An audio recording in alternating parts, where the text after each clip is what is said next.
earlier today was the Lisbon Lions as they came back and got the victory by the score of 2-1 over Don Bosco. Don Bosco led for a majority of that game by the score of 1-0. Lisbon scored a couple runs late and avoided an upset in the 2 seed there for Lisbon, as the Lisbon Lions will improve on the next Thursday. Northlinn hoping to meet them in that Thursday, July 26th ball game next either Thursday morning or Thursday afternoon, as the 2 seed Lisbon improved to 35-0 as they took down Don Bosco, the 7 seed, 25-9. As we get close to this 3-6 matchup, earlier in the tournament yesterday, Mason City Newman, the number 1 seed, shut out Tri-Center of Neola, ending their season at 21-3. Newman improved on at 38-1 with the 5-inning victory. Martinsdale St. Mary's got a 3-2 win over St. Albert Council Bluffs, who ended their campaign at 31-10. Martinsdale St. Mary's at 37-6. Brian Wheatley, the Northlinn Lynx baseball team, has been a special team to watch and follow again this season, and now they try to get their dreams and their goals even higher when they've been here before, as last year getting beat by St. Mary's in the first round 3 years ago in 2015, the first time ever getting the state tournament, getting that semifinal appearance and losing in that second round contest. Here we are again, and especially for the seniors, hope to go farther than they've gone before. Yeah, you bet. Like you said, it's been a great group. It's been a lot of fun to watch these guys come up through, and they've set several records, which I'm sure we'll touch on here throughout the game. But more importantly, their goal is to get back down here. And now that they're down here, they want to make a run and make some noise, but going to have their hands full today. Great baseball program, great team here with Remsen St. Mary's. Absolutely. As some of those records, stolen bases for Ryan Miller, most of the state in a single season. The shutouts, 24 now shutouts. They were tied with Davis County and Lansing Key in the state of Iowa and in the nation, and now they have 24 shutouts, most by any team ever in any season. Pretty darn good stats there, just the tip of the iceberg. Yeah, it's pretty crazy when you start thinking about that. The national record, 24 shutouts. I think someone was saying there's over 14,000 high school baseball teams in the country, and wow, to hold that record's a pretty special deal. And as you mentioned, Jake and Ryan. Jake leads the all-time Iowa in runs scored, and Ryan in stolen bases. So some pretty special things. But more importantly here, and coaches and players would tell you the most important thing is we get a win here today and keep advancing. And this group of seniors have won 160-plus games since they've been 8th graders as well. So they're trying to keep the winning train going here this afternoon as the substitutions and the assistant coaches, the reserves being announced here by the PA man at Principal Park in Des Moines. Beautiful day. We'll set the weather condition situation when we come back, as we'll take a pause and come back, get you even further ready for the opening pitch here. It's Northlinn and Remsen St. Mary's from Principal Park in Des Moines. We're back after this from KMCH Sports.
Back into Principal Park in Des Moines, along with in-studio producer Austin West, a senior to be at Northlinn High School. He's back in the studios of KMCH on East Main Street. John Swisher, Brian Wheatley, glad to have you along for Northlinn State Tournament Baseball Class 1A quarterfinal, the 4th final quarterfinal here for Class 1A, as Class 2A play will begin Monday. We'll have Class 4A play for you. Western Dubuque be back down here on Wednesday as the Bobcats will take on their first round opponent, North Scott, at 5 o'clock start time in that one on Wednesday evening. But today it's Northlinn State baseball in their third ever trip here at the state tournament as the Remsen St. Mary's Hawks coming in with their 11th trip to the state tournament in the history of a state tournament at baseball.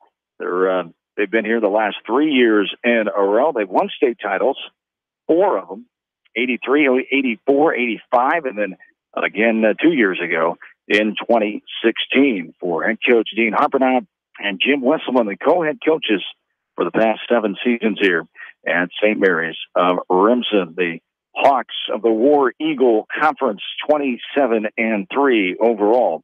It's Coach Travis Griffin and the Northlinn Lynx. Coach Griff has been at Northlinn 11 seasons now, has a 15-year career record of 333 and 190, and 11 seasons at Northlinn with 277 wins and 165 losses, as he coached 3 seasons at Highland Riverside in his 12th season here at Northlinn. As the co-coaches from St. Mary's Remsen are among the winningest coaches in the 1A field mark of 663, 253 over a 35-year period. And Dean Harpenau has a 14-year mark of 342 and 155. As some other Class 1A tournament notes, Newman Catholic joins the field for the 11th straight year, which is all class best. The Knights are in their 22nd trip to the state tournament. Also an all-time all-class best. Martinsdale St. Mary's in the tournament for the 15th time, while St. Mary's Remsen is back for, as I mentioned earlier, the 11th time as the state tournament here, the 73rd season for state summer baseball, the 14th year here at the 4-class tournament at Principal Park here in Des Moines. Well, we take a look at inside the numbers of this one. The Northlinn Lynx mound pitching staff headline a stingy defense as they have recorded an all-time Iowa best of the 24 shutouts, as we talked about, en route to those 40 wins. They have allowed a class best of 42 runs, 22 earned, and an ERA of .59. They've given up a tourney best of 53 bases on balls while recording 293 strikeouts, 10 fewer than tourney leader St. Albert. 7 pitchers have a decision, with the 5 claiming 6 or more wins. Ryan Miller, who we'll see today with that 9-0 record. Jake Hilmer, Nate McEnany, Trevor Bogey, and David Sieber. And these Lynx players just do so much besides those numbers, just to get along great together on and off the field. As we talked about that in the post-game reaction on Tuesday night after they took down Wapsie Valley at Exide Field in Manchester. Yeah, you bet. Great kids on and off the field, and they're great with the younger kids in the program, and real supportive of them as well. And like I said, it's just been a great group coming through, and they've done things at our school that have not been done before, both here in baseball and basketball as well. So been a great group, and for these 4 seniors, you're hoping they can have a great week down here and really put the exclamation point on what's been a great career for them. Definitely been at this stage, the Class of 1A state runner-ups to Grandview in early March. A good majority of these kids involved in that team, with the head coach of the Lynx, Mike and Bob Hilmer, of course, Jake and Austin's dad and grandpa, respectively. Mike Hilmer, the AD at Northlinn. As we get close to the first pitch here, Ryan Miller is on the mound here, and Coach Griffin company. We talked about last year with the new pitch count rule. Of course, Jake Hilmer not able to throw at all at the state tournament game, so Ryan Miller was called upon, and Hilmer now is available today. Coach Griff looks like he's going to go with a kind of a mix match here, see how things are going, but probably come back with Jake Hilmer, and it's to keep these guys eligible, and Jake is eligible to pitch today, but they want to keep their pitches down and see what they can do with a kind of a mixed rotation deal here. Yeah, and really, I mean, you can't go wrong either way. Both Jake and Ryan, 1A, 1B, however you want to say it, have had great years, great careers. So, yeah, both pitchers available. We'll see how Ryan does here today, and if needed, Jake is available. But, you know, right now, you got to give the ball to your senior and let him run with it, because that Area Athlete of the Year, Ryan Miller.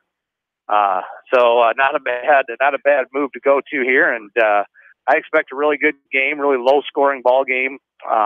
Both teams have great pitchers on the mound tonight, and it should be a lot of fun. As Ryan Miller, this is his 11th start. He's got a 9-0 record, as we mentioned, 51 in the third innings pitched, 22 hits against him, 6 runs against, 3 earned runs, a .41 ERA. He's only walked 7, hit 4 in those 51 in the third innings pitched, 83 strikeouts, and opponents are hitting 123 against him, as we are set a little earlier here than expected. 128, the first pitch here from Principal Park in Des Moines, and state tournament baseball for Northlinn is underway. As strike in the inside corner, thigh high to Derek Short, one of the leading hitters coming back from a year ago. 35 runs scored, 36 hits. He's batted in 22. He's a .383 hitter, and he chops this one left side foul for the count 0-2. Defensively for the Lynx, Sieber in left. Austin Hilmer is the center fielder. Voss in right, Bogey, Hilmer, Fluhop, and Boardman across the infield. McGraw, catcher, as there's a ball misses the zone for 1-2. The count here to Derek Short, the shortstop for Remsen St. Mary's, and there's a ball hit into right center field. That's going to get down. Hilmer will get to it and cut it off and get it in, but not before leadoff single off the bat of Short. Yeah, Short did a nice job there. Ryan tried to get him on the off-speed breaking ball there, and Short kept his weight back and was able just to poke it out into shallow center field for a leadoff single. His 37th hit of the season. He is second on the team in that category behind Carter Kuchel. Kuchel, the fourth batter in this lineup. Blaine Harper out, the starting pitcher, a freshman. Saw him as an 8th grader last year. Tremendous effort that he came out and did. Wesselman, the number 1 pitcher for them, could not go, just like Jake Hilmer couldn't go for the Lynx. But Harper did an excellent job against the Lynx offense. Coach Griff has talked about it in the postseason. They did not think they played exceptionally well. Gave the 8th grader credit, but they didn't think they were focused and ready to go as much as they could have been. They're hoping today, of course, is a different turnaround. Harper takes a ball down low, 1-0 the count. Runner goes, swing and a miss. The throw down is high. Hilmer comes down with a tag, but sliding in safely is Derek Short as he gets his 9th stolen base, 9 of 9 in that category on the season. Runner on second. The count is 1-1 to Harper now. Yeah, I think last year there might have been some nerves down here. The Lynx defense didn't play as well as they normally do. Got an early test here with that runner on second. And that was low there. 4-2, 2-1 the count. Here to Blaine Harper now. The freshman had scored 26 runs, 31 hits, 21 RBIs. He's a .413 hitter. The 2-1 for Miller on the way. This is a slow grounder left side. Coming in is Bogey. Bogey going to step and fire to Boardman. Boardman will throw across the diamond. It is stopped by Jake Hilmer there on the throw across the shore, able to get to third after the 5-3 ground out for out number 1. So Harper now gets his job down and brings up the number 3 batter, the third baseman, Mitch Shields now. A good heads-up base running there by Shorg. Waited for Bogey to charge and went on the throw, and was able to sneak into third base. So Lynx got to bear down here, find a way to strand that runner on third base. Shields has 29 hits. He's knocked in 26, scored 30 times in 90 at-bats. He's a .322 hitter. Takes the ball out of the zone there, 1-0 the count with 1 down. The leadoff man, Shorg, at third base as the Hawks of Remsen St. Mary's trying to jump on the scoreboard first here in the first inning. There's a grounder right back to Miller. One hopper. Miller able to fire it. He checks that runner at third and fires on to first to Boardman for the 1-3 ground out. Nice check there by Miller. Short wasn't going anywhere. 2 down. Kuchel standing in now. Yeah, that's just what the doctor ordered there for the Lynx. It's that soft little ground ball. Really nothing Short could do with it. Ryan stared him back, looked him back, just like you're taught to do, and Lynx have a chance to get out of it here if they can retire Kuchel. Kuchel, left-handed batter, will take a strike on the outside corner at the knees as Kuchel, one of the leading hitters on the team, 40 hits, leads that category. He scored 23 times, 35 hits, also the leader in that column. 4 doubles, 4 triples, 3 home runs, a .417 hitter as he sprays this one left side in the netting on a play. They're at Sec Taylor Field, Principal Park in Des Moines. Beautiful day, 81 degrees, a feel like of 82. Winds on the west at 9 miles per hour. Humidity sitting at 60% here in the capital city today. The 0-2 is swung on and fouled right side in front of the first base coach down the first base line. As it skids in the bullpen, it's going to stay in, come back in fair territory underneath the wall. As the right fielder, Voss, will say he'll go and get that one as the first base umpire calls time. More umpires, of course, here at the state tournament. Jason Williams hustles out there with a helmet on and tracks that ball down in foul territory as well. In this Class 1A quarterfinal, we are underway here in the top of the first with 2 down. 0-2 count to Kuchel, the number 4 batter. He lines this one left side out of play. Kuchel getting some good swings in here, Swish, on those 0-2 pitches. Ryan's got to be careful. Don't give him anything too good here, 0-2, especially the number 4 hitter here in the lineup. As Miller ready for the 0-2 again, and it's inside and hit him. Hit him on the leg, and Kuchel will take his base. The first hit batter of the game comes with 2 outs and a runner on third. Now first and third, Brett Gallus will stand in. Gallus is the 5th batter, the first baseman here. 16 runs scored, 31 hits, 27 runs batted in, a .352 average for Brett Gallus. As Gallus is one of the 9 seniors on this team, 24 on the roster, no juniors, 7 sophomores, 8 freshmen for Remsen St. Mary's. As there's the old third to first, Red Baron, Rick Sutcliffe-like move, and they're not biting on it. Getting a pretty good-sized lead over there at first base. Now the pitch is a ball, misses the zone, 1-0 the count.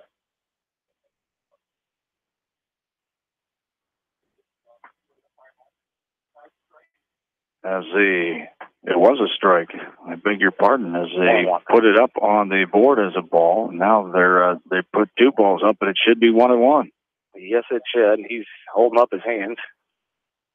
The 1-1 as the runner goes. There's a grounder right back. It skims off the glove of Miller, but Hilmer's got it. He fires the first, and the Lynx avoid being down a run at least here as they get out of the jam. Gallus with the ground out. Officially, the 1-6-3 ground out as it skimmed off the tip of Miller's glove for the 3rd out of the inning. We're at the bottom of the first. Lynx coming up. No score on this one. Back after this from KMCH Sports.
Back in at Princeton Park in Des Moines, bottom of the first inning. Hawks and Remsen St. Mary's tied at 0 as the Lynx getting up there for the first time in this game as no runs, 1 hit, 2 runners left on base. That top of the first inning in this one for Remsen St. Mary's. Inside off the plate to Ryan Miller, the outstanding athlete, as Brian mentioned earlier, the Gazette Athlete of the Year, for sport athlete, just able to do it all. He's taking his talents to Grandview to play college basketball here in Des Moines. As there is for the Vikings, there's a strike on the outside corner. We're with a 2-1 count here to Ryan Miller. Ryan turned down an invitation to play in the Shrine Bowl He did. Yeah, so he's had to. Yeah, a little busy today. That's right. The Shrine Bowl this afternoon at 4 o'clock. Unidome in Cedar Falls. As a few area players, we'll talk about that. As head coach Doug Winkowitz of the West Delaware Hawks coaching the North team. Matt Lee of Starmont is assistant coach on that team. Also, Matt Finn, the former West Delaware offensive coordinator, now at Osage, is coaching as well. We'll talk about the area players competing at 4 o'clock this afternoon in Cedar Falls. The 3-2 count here from the pitcher, Blaine Harpenaz. We'll look at his numbers outside, and Miller draws the leadoff walk as Ryan Miller coming in with 26 walks, 27 on the team, second behind Sean Boardman, who's collected 39 base on balls, as Miller with 57 hits, a 425 hitter on the season on first base. Now Jake Hilmer, the leading hitter on the team, 515 average, 39 runs driven in, 67 hits, leads all those columns as there's a throw over, Miller back. As Blaine Harpenaz, we talked about seeing him as an eighth grader. He's had 10 starts in his freshman campaign, his 11th here today. He's got a 9-0 record, 65 in the third innings pitched, 31 hits, 13 runs, a 107 ERA. Earned runs 10. There's a strike on the outer half to strike one to Jake Hilmer, 0-1 the count. As Harpenaz has walked 10, hit 7 in 65 in the third innings. He struck out 99, and opponents are hitting 135 against him. As Hilmer standing back in, 1-1. He's going to bunt right back to Harpenaz. His only play is going to be first base. He fires at the first baseman. Gallus is there, and it's the 1-3 sacrifice for out number one as Miller makes his way to second base easily. Seen a lot of times this year, Jake lay down that bunt, not for a sacrifice, but to hit. That one just a little too hard right back to the pitcher, but got the job done. Got Ryan in scoring position here with only one away. And it brings up Sean Boardman now. Boardman, another one of the seniors. He will take a strike right down the pipe above the knees.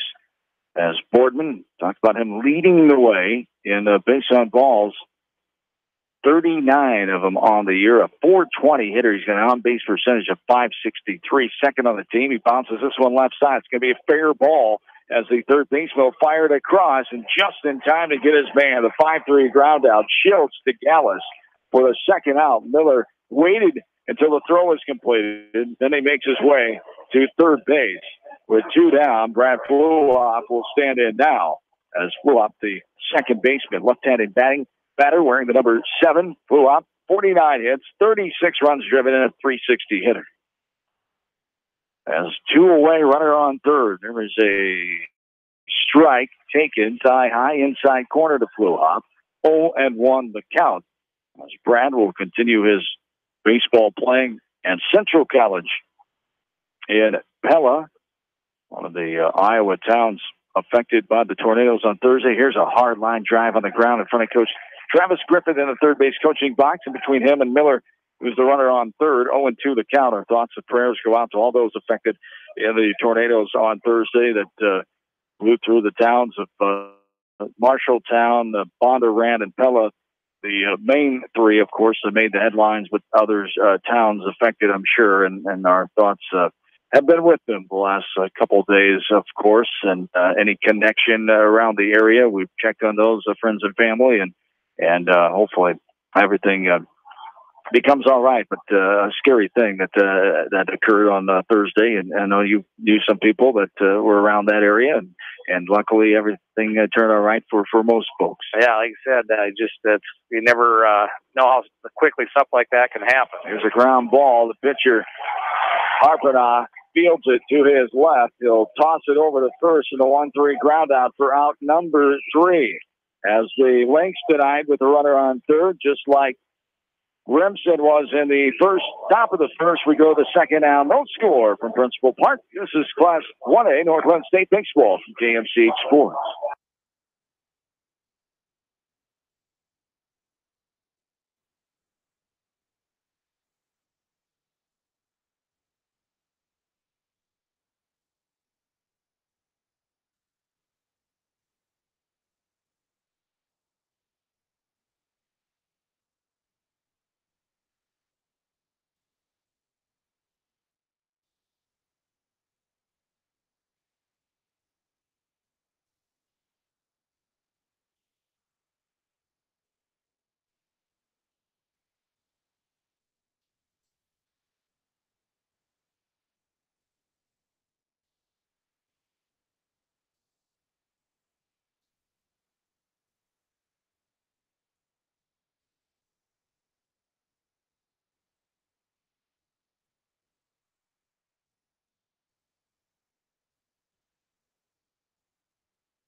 Lakeview Principal Park in Des Moines. Top of the second inning. Starts off with the ball. They gets off the glove of the catcher McGraw's left hand and goes to the backstop. Ball one. Now a ball lined into the net right side. 1-0 on the count to Skylar Waldschmidt, the catcher, the sixth batter here in the lineup for St. Mary's of Remsen. The Hawks are rolling to 53 Class 1A field, the smallest, as Northlinn 154, the largest qualifiers, the largest and the smallest team meeting for the second year in a row. Second meeting ever. It comes at the state tournament first round quarterfinals. There's a bouncing ball. Nice backhanded play by Bogey. Throws across, and it's a low throw. Trying to backhand stab it was Boardman with the dig. He goes off his glove and to the right side of the baseline, and the runner reaches first base here, Waldschmidt. Yeah, just a little bit too low throw there by Bogey. Made a nice backhanded stop right on the bag. It's about as far a throw as you're going to have as a third baseman, and unfortunately just skipped a little bit on him. And Sean Boardman, who's very good at picking those up, just couldn't quite handle that one. So opening error here for the Lynx. First error of the game for either team, and the courtesy runner down, number 9, Noah Schrader, will be the player on first for the Hawks. There is a ball that is hit near the plate. Got a bunt attempt. Just foul there. As McGraw got to it, but foul behind the plate. As on first is Schrader after the leadoff error here in this top of the second inning. No score from Principal Park. This game is 16 minutes old, showing bunt, pulling back, taking a ball down and away for ball one. We're even now at 1-1. Bogey playing way in there at third, anticipating that bunt. As Miller takes a check of the runner, now they 1-1 on the way, showing bunt, taking down low is the batter, Brody Rickey. As Rickey has a 2-1 count now, 25 runs scored, 25 hits. He's got 7 sacrifices on the year. He's driven in 20, a .315 hitter. 1 on, nobody out here. The 2-1 showing bunt, he gets it down to the right of the plate. Miller gets there, fires to Boardman at first and gets his man. On the 1-3 putout, 1 out to the pitcher for the sacrifice for 1 away. Schrader moves to second base. It's Spencer Short now. Short, the second baseman, will stand in. The sophomore, 20 hits, 10 RBI. He's a .278 hitter. A right-handed batter with 1 out and a runner on second base. There is a strike on the inside corner by High for strike 1. The scoreboard is guessing before that call is made here, and they put a ball up. It's 0-1. They've done that a couple times. Yeah. You've got to be patient with this umpire's strike call. He hesitates, just like you're supposed to, as not all the umpires do it as deliberate as that. It's a preference. It's their style. And there's a ball outside in the dirt. Now we're even up at 1-1. Yeah, I'd say just a little delay there on a strike call, but nothing wrong with that. As you said, each umpire has what they're comfortable with. 1-1 is the count. This ball's popped up right side now the play. And the count is now 1-2. They're fixing it. There we go with 1 out. Runner on second, top of the second inning. As Miller ready, the 1-2 on the way. This is line right. Got him. Miller got him at second. You betcha. Hilmer steps on the bag, and the double play there for out number 3. The L1-6 double play sends us to the bottom of the second as the defense shines there to get out of the little jam with a runner on second and 1 out. And we're back after this from KMCH Sports.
Along with the studio producer Austin West, John and Brian back with you. Last of the second inning here. 0-1 the count to Trevor Bogey.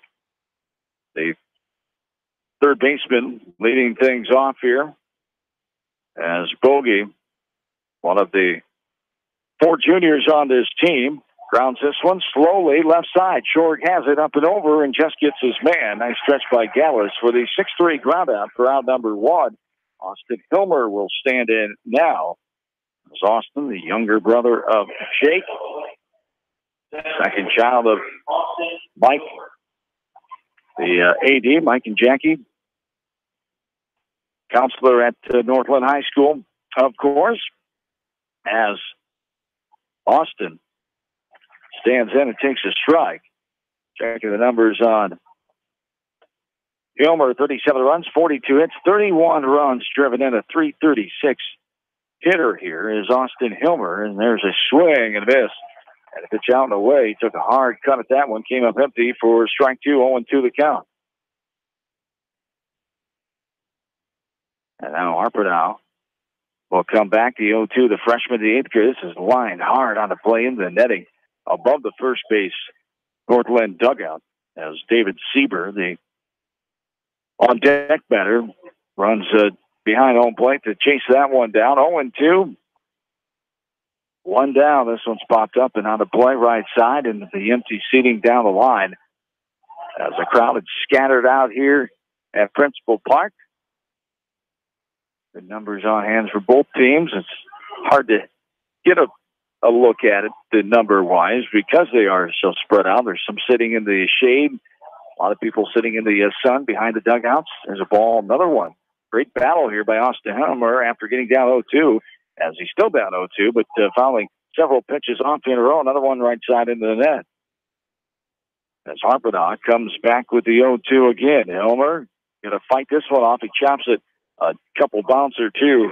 Harpenock and the 1-3 ground out for out number two. Blake still looking for their first hit of this game, as the last four, check that, 5 in a row, have been retired by Harpenock after a leadoff walk to Ryan Miller in the first inning. David Sieber will stand in now.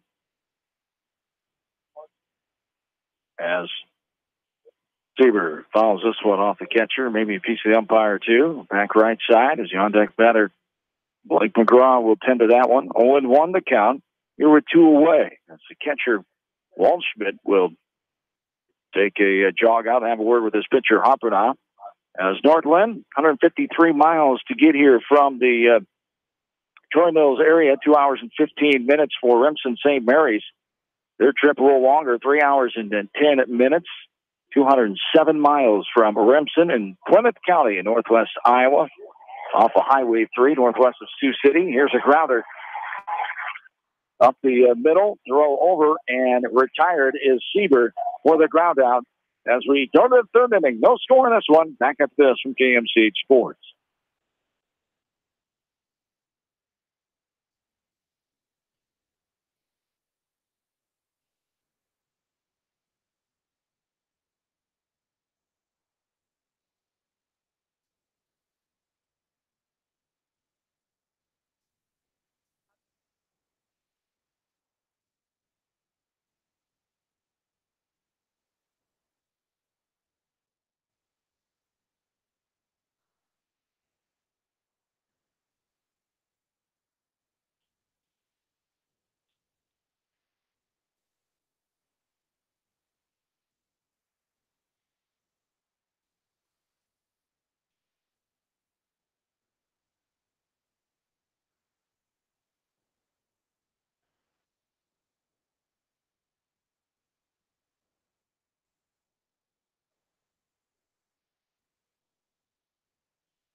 John and Brian back with you.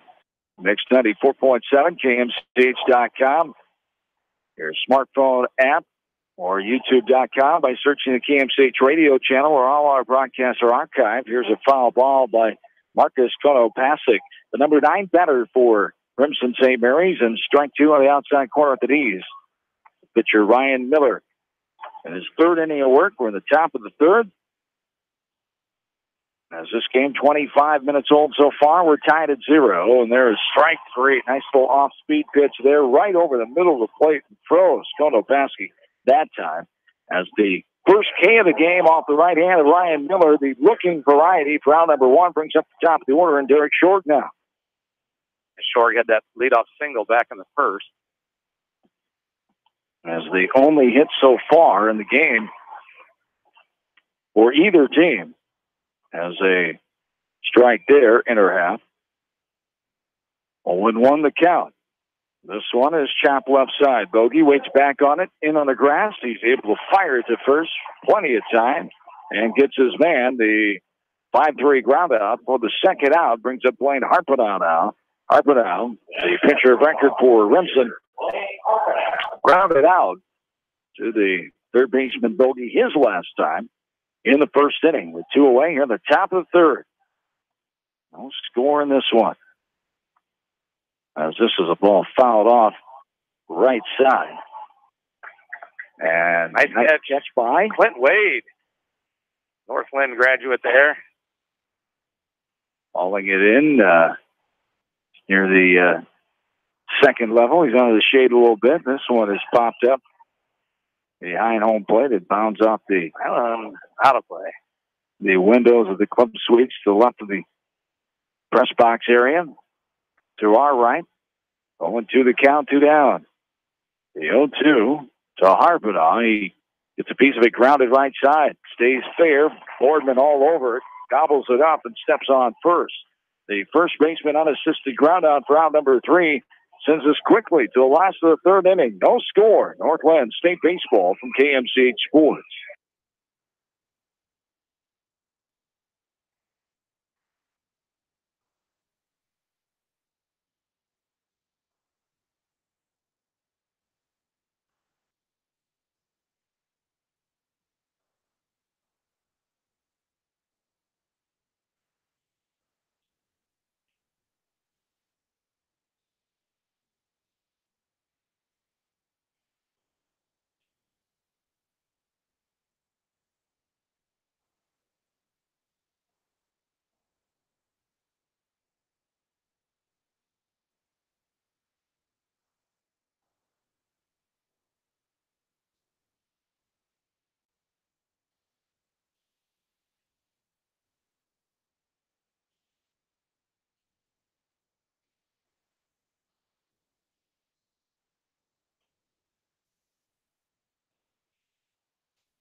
The third inning, Blake McGraw, number 8 hitter, the catcher, due up here. Blake McGraw, Nathan McEnany, Ryan Miller, 8-9-1 for the Lynx, trying to get something going, trying to get their first hit of the game against the freshman Blaine Harpenau.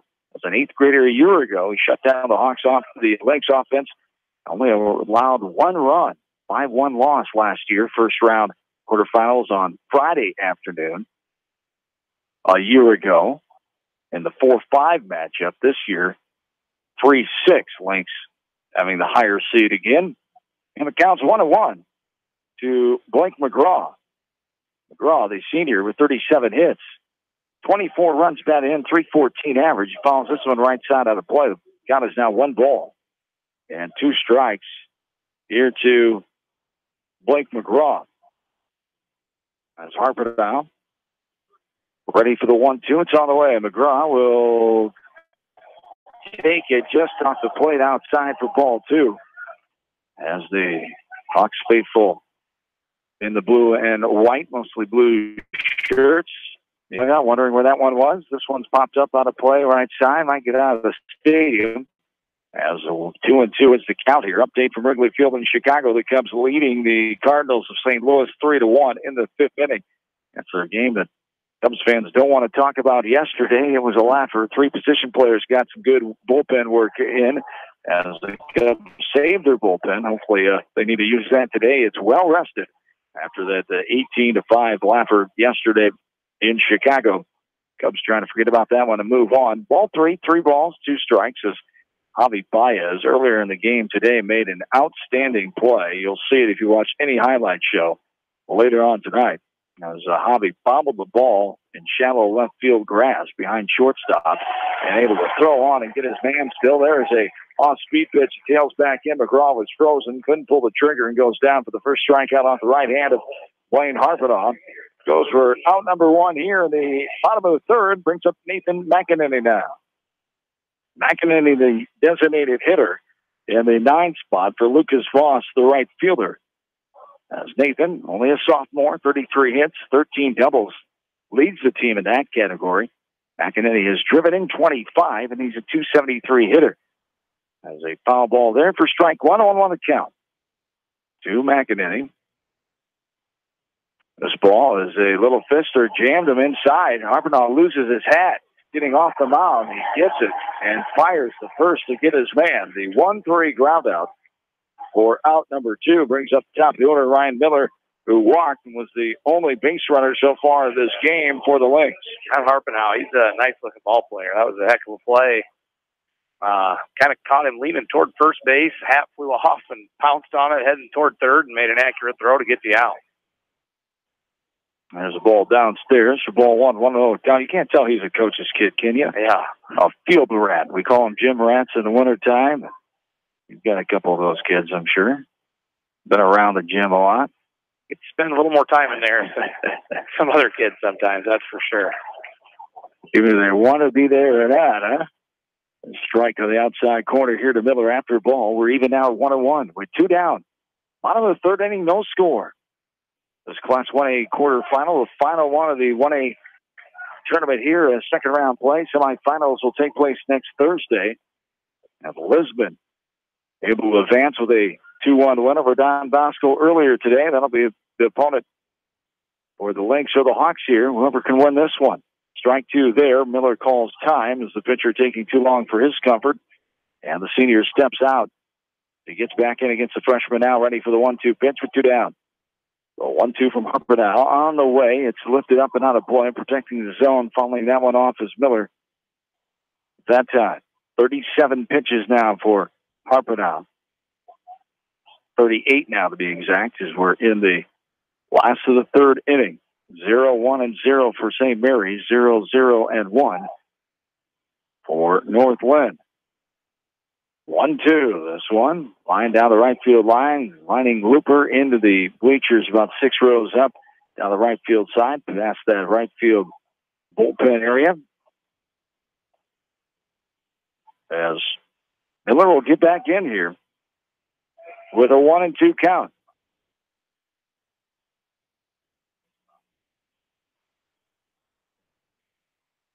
As the Lynx offense leads the class with 414 hits, 164 steals, and 172 attempts. Fouls this one off left side of the dish.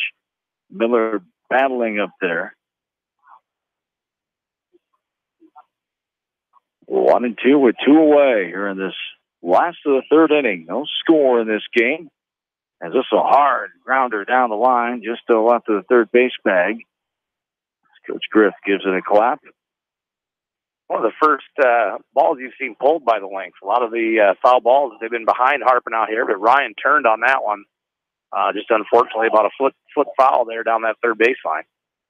The 42nd pitch from Harper now on the way. It's going to be outside for ball 2. We're even out 2 balls and 2 strikes. Great battle by Miller up here with 2 outs in the bottom of this 3rd inning. Picture perfect Saturday afternoon. Early 80-degree temps. There is a bouncing ball left side. And safe is the call. The 3rd baseman had it up and over. The first base umpire says Miller beat it out in the first hit of the game. As the Remsen St. Mary's faithful can't believe it. As several of them jumping out of their seats as the call at first safe. And it brings up Jake Hilmer now. Well, see if the Lynx can take advantage of it. Yeah, you bet. Ryan's got great speed there. It was bang-bang play, and call went the way of the Lynx. See if Coach Griff gets Ryan on the move here. All-time leader, state of Iowa, stolen bases. See if he can put some pressure on the St. Mary's defense here. 7 stolen bases of the year, 57-61. Of course, Remsen knows that. Harper now with a throw over. Getting back in head first safely with the dive is Miller. As Miller, that on-base percentage of .521. Helmer stands in now after a sacrifice bunt his last time in the first. Good lead over there by Miller. 2 outs. He's off and running. Catcher going to throw down, and safe in there is Ryan Miller, able to stay on the back of the bag as the swirl around slide. As the second baseman coming with the tag, trying to keep it on, see if he left the bag, and no. And now Helmer's going to be put on. And Coach Harper out there saying, put him on first. Now Sean Boardman will get his turn with runners on first and second, 2 down, 2 outs here in the 2 on and 2 out here in the bottom of the third inning. It'd be a great time for Sean to find a gap. You got your 2 best base runners on base, 2 down. Sean had a big home run the other night, just a shot over at West Delaware. So he's got pop. Boy, there's a lot of room out there in those gaps if Sean can get a hold of one here. 4 home runs for the 9 on the team for Boardman this year. 9 home runs for Remsen St. Mary's as well. And a strike there, 0-1 the count to Boardman, who grounded out to the third baseman Schultz his first time. Runners on first and second. The 27th walk taken by Hilmer. The intentional style there is calling time as Boardman. Train coming through the area out behind left field here in Des Moines. You can hear the train whistle off in the distance here. The 0-1 is a strike right in there, thigh high, inner half. And Boardman's down to the count 0-2. You got a battle here if you're Sean. He's had a great year, one of the seniors. See if he can come up with a big hit here for the Lynx. No balls, 2 strikes. Runners on first and second with 2 away. Last of the third inning. Boardman back in already. Harper now, the freshman against the senior. Up and out for a ball. Ball 1. 1 ball and 2 strikes with 2 down. And a strikeout, a ground out, then an infield hit. First hit of the game for the Lynx in this inning. Breaking up the no-hitter from Harper now, then an intentional walk. The 1-2 here is waited on. Bounce left side, and now speed pitch. The third baseman up and over. Roll throw, couldn't scoop it. Comes running in to score. It's going to be the Lynx take the lead 1-0. The Lynx capitalizing on an error there, and then lead this game 1-0 bottom of the third. Great base running there, Swish, by Ryan. He was off with the contact. The third baseman just skipped it over to first. First baseman couldn't pick it. Ryan never stopped. And Lynx are going to score there. And we kind of talked before the game about how Northlinn is they feast on other teams' mistakes, and especially when Jake and Ryan are on the bases. You can't afford those kind of mistakes, and the Lynx take full advantage here and get that first run of the game. As Brad Fluhop will stand in now, runners on first and third. So we've had a strikeout, a ground out, an infield hit, intentional walk, and now an error. The Lynx have scored 1. There's 2 down here. The bottom of the third, 1-0. Northlinn. Got some action over there in the St. Mary's bullpen as Harper has up to 48 pitches. If we were talking about that too, I think he can only pitch around 60 with the pitch count. He threw 92, I believe. 92 on Tuesday. And since he's a ninth grader, there's a 150 pitch limit per week. So he's getting close here. And, boy, I think that could be huge for Northlinn. Absolutely. As Harpenau threw 92 in that win over Lamar's Galen Catholic 7-3 on Tuesday night to get them back to the third state tournament in a row after winning the title in 2016 and losing second round last year after beating Northlinn in the first round. 1-0 the count here to Brad Fluhop, who grounded out to the pitchers last time in the first inning. A 1-0 on the way, and this is waited on and taken down stairs by Fluhop. Good eye there for ball 2-2, and the count. Trying to get a number. Is that number 2 down there? Like number 2, David Grady, warming up. It would make sense. He's 15 ball games there. 6-0 record. 2.63 ERA. This one skied left side down the left field line. Coming in just to near fair territory. On the run, making the catch is Ricky, the left fielder. And the F7 ends the Lynx threat, but they score 1 and take a 1-0 lead to the fourth inning. This is Northland State Baseball from KMCH Sports.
A strike starts off to our leadoff man, Remsen St. Mary's Mitch Schultz.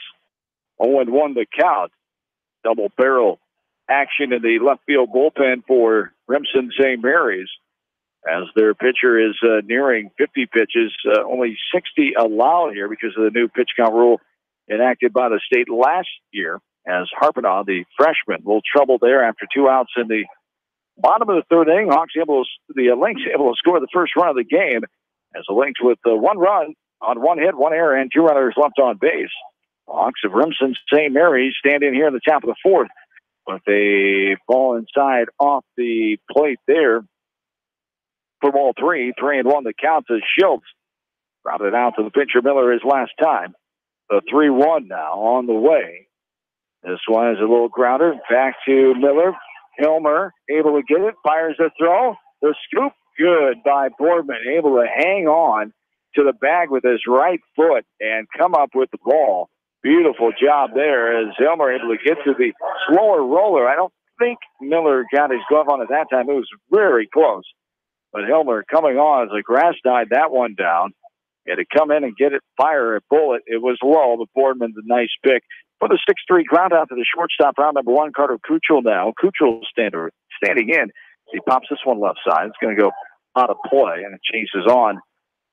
Young Linkster down there had a $5 bill in his right hand, tried to go for it with his left hand. The young Lynx player wearing the number 24, rooting on his team today. Who is that, you know?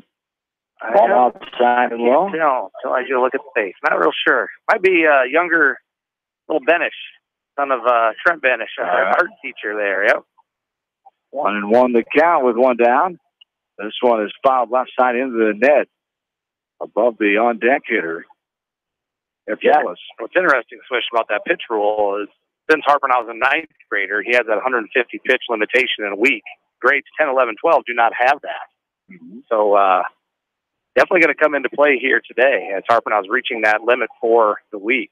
The 1-1, and there is a pitch up and out for ball 2. 2-1 the count. The other gentleman that was throwing down there, number 25, has now come back into the dugout, but number 2, David Grady, continues to warm up, and there is a strikeout there, as swinging and missing is Kuchel for out number 2.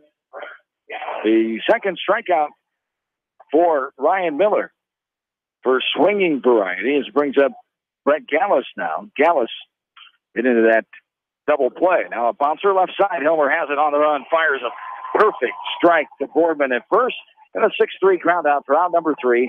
Takes us to the bottom of the fourth, where the Lynx lead this game 1-0. Back after this from KMCH Sports.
Bottom of the fourth inning, Lynx lead this Class 1A state quarterfinal contest here at Principal Park in Des Moines, 1-0. As leading off, last of the fourth is Trevor Bogey. Takes a ball, now a strike, and we're even 1-1. Bogey grounded out to the shortstop, Short, his last time up in the second inning. Stands in here, and he Chops this one right back to the pitcher, right on top of the mound, stepping and throwing easily is Harpenau. And the 1-3 put out, ground out to the pitcher for out number one, brings up Austin Hilmer now, the 8th grade center fielder, grounded out to the pitcher. Harpenau, his last time up in the second inning. The Lynx scoring their 1 run on 1 hit and 1 Hawk error in that bottom of the 3rd inning. This foul ball goes right side. Another good catch.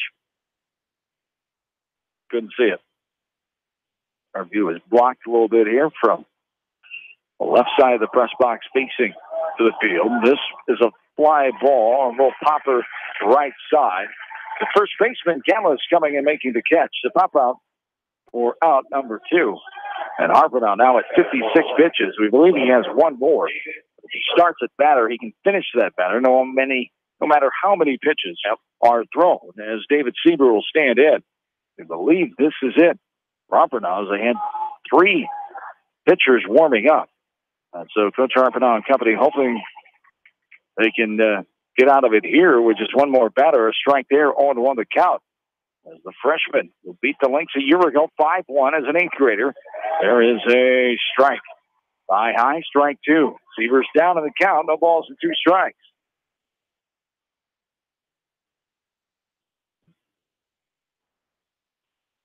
As the 0-2 on the way, swing and a miss. Foul tip into the glove, holding on as the catcher, Waldschmidt. And the 1-2-3 quick inning. Harpenau able to get the Lynx out there. And St. Mary's able to avoid going to the bullpen this inning anyway as we go to the 5th. 1-0 Northlinn. Back after this from KMC Sports.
Top of the 5th inning is here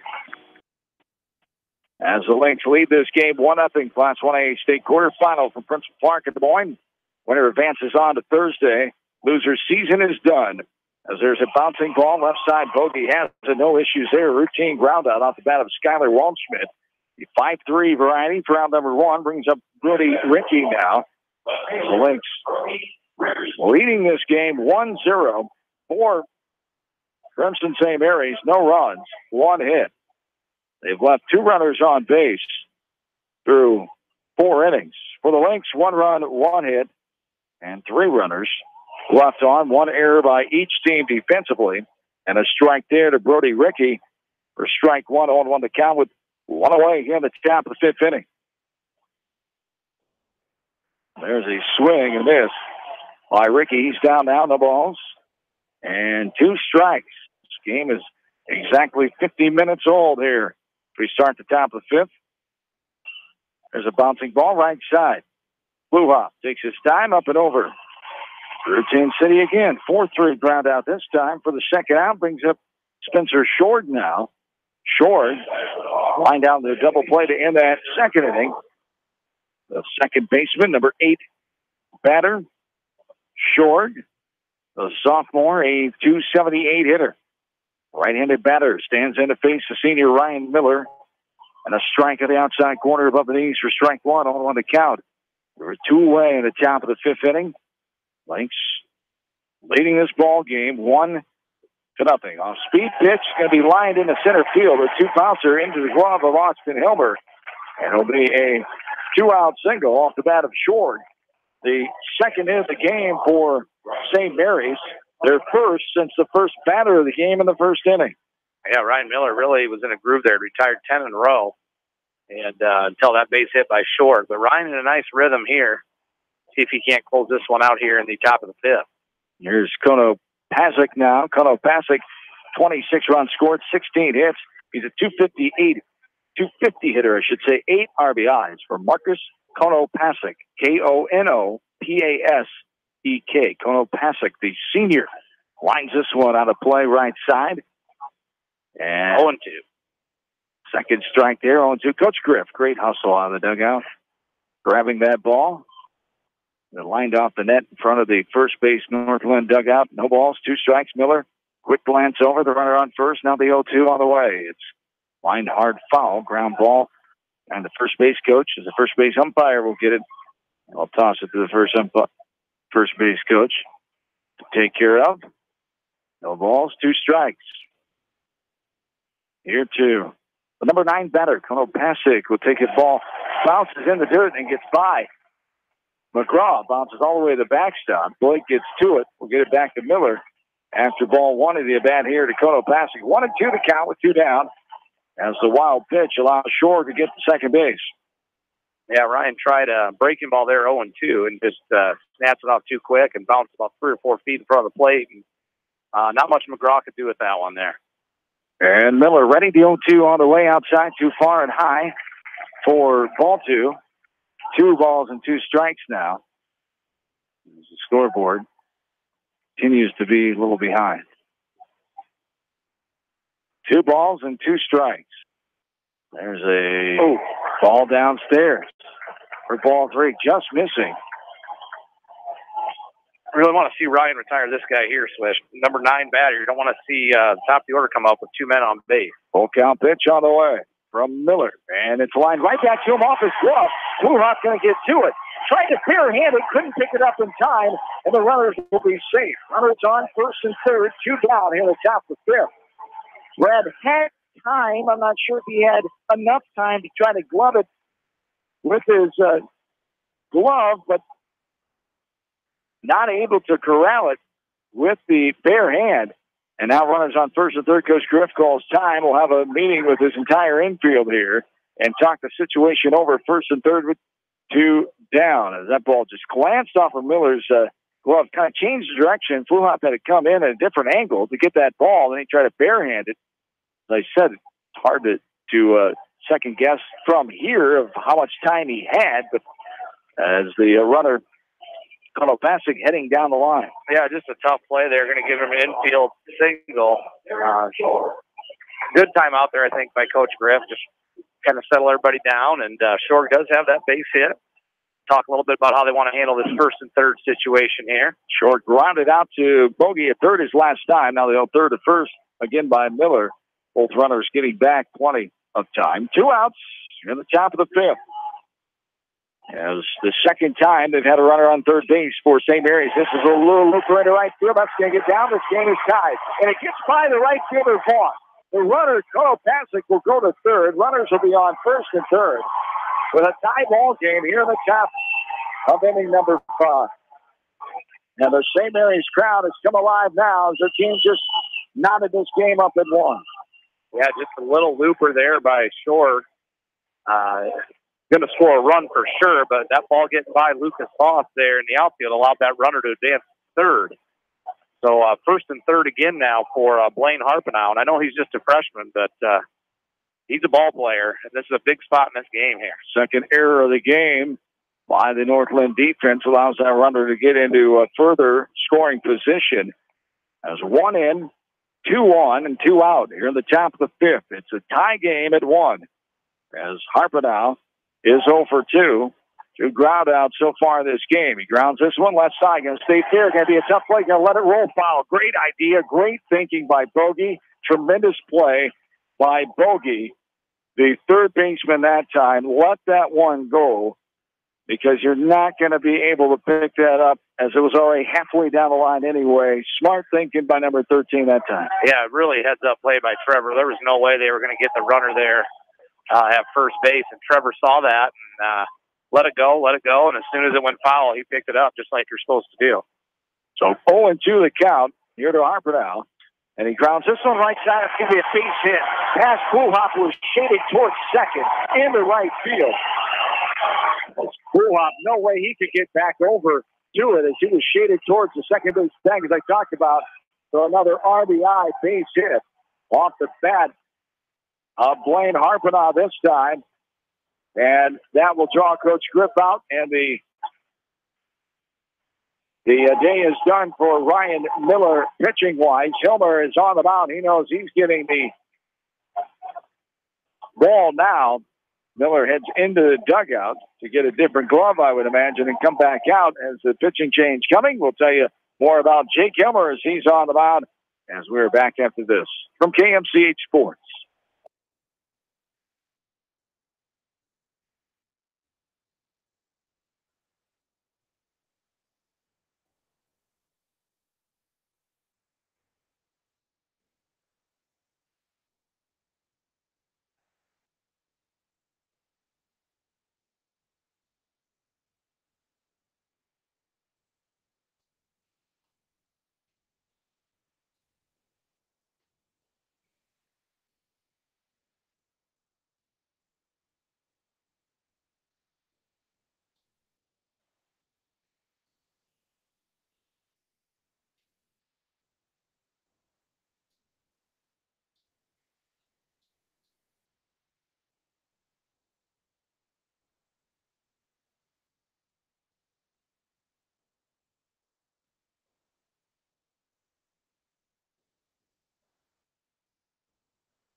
John and Brian back with you. The seventh batter in this inning, Mitch Schultz, will come in. 4 hits in a row after 2 outs in this top of the 5th inning. And Remsen St. Mary's has taken the 2-1 lead. Shorg and Harpanaugh with base hits to right field and RBIs. As there's a ball downstairs, snap throw by McGraw, getting back in, sliding safely as Harpanaugh down at first. As Harpanaugh with his 32nd hit, his 22nd run driven in. Shorg with his 38th hit, second today, and his 23rd ribby.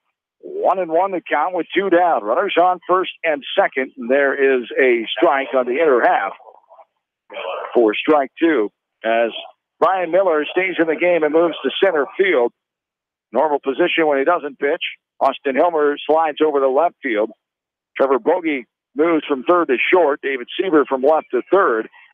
Jake Hilmer, the pitcher. 1-2 the count now.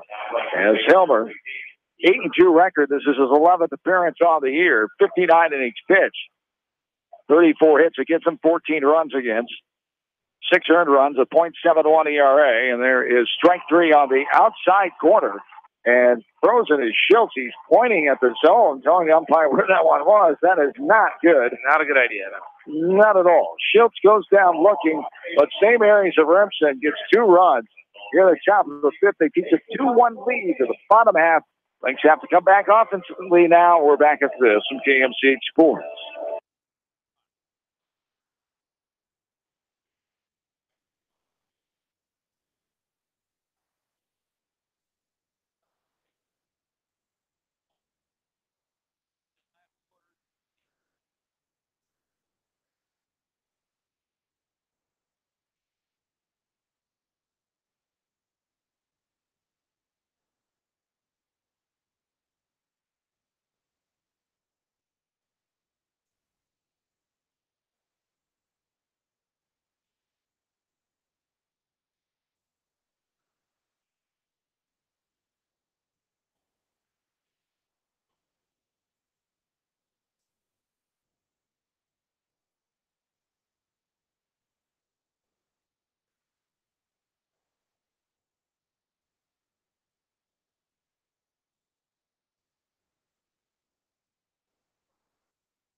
We're an hour and 3 minutes into this game at the bottom of the fifth inning. Northlinn trails the contest now 2-1 after a top half of the fifth that saw Remsen St. Mary score 2 runs on 4 hits, 1 Northlinn error, and 2 runners left on base. Blake McGraw leads off the bottom of the fifth for the Lakes and takes a strike there as McGraw, 8-9-1, McGraw, McEnany, and Miller do up here for the Lakes. What happened. Now you got to shake it off and move on and come back here offensively, and a new pitcher to face in Mr. Grady is David Grady, the senior, is on for the freshman, who is over his pitch count left mark.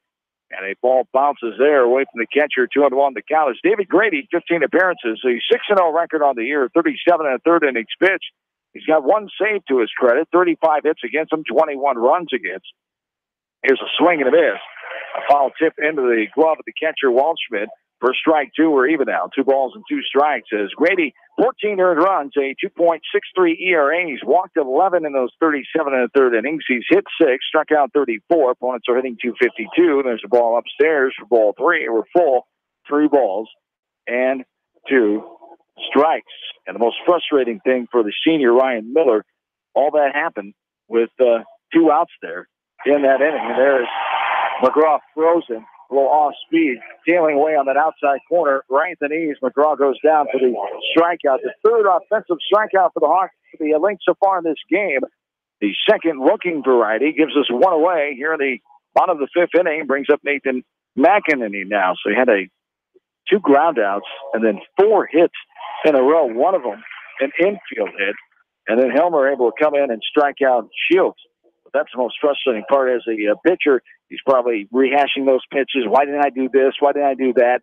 And it's tough for Miller to have to leave that game after giving up 4 hits in a row when you had 2 outs in that inning. Ryan really pitched a good ball game there. He just, like you said, that all started with that infield hit right off Ryan's glove, and this handled a little bit there by flew out second baseman, and it's just one of those things that just kind of snowballed. And then even the 2 hits to right field, neither one of them were really hard hit, just little bloopers, and that's baseball. You know, things can change in a hurry in this game, and as you said, Link's got to forget about that. They got a chance here against a new pitcher here. Harper now is done, and see if they can't scrape out a couple runs of their own here. Plenty of game left, and Link's got to just do what they've done all year: make good, solid contacts, stay aggressive on the bases, and get their way back into this one.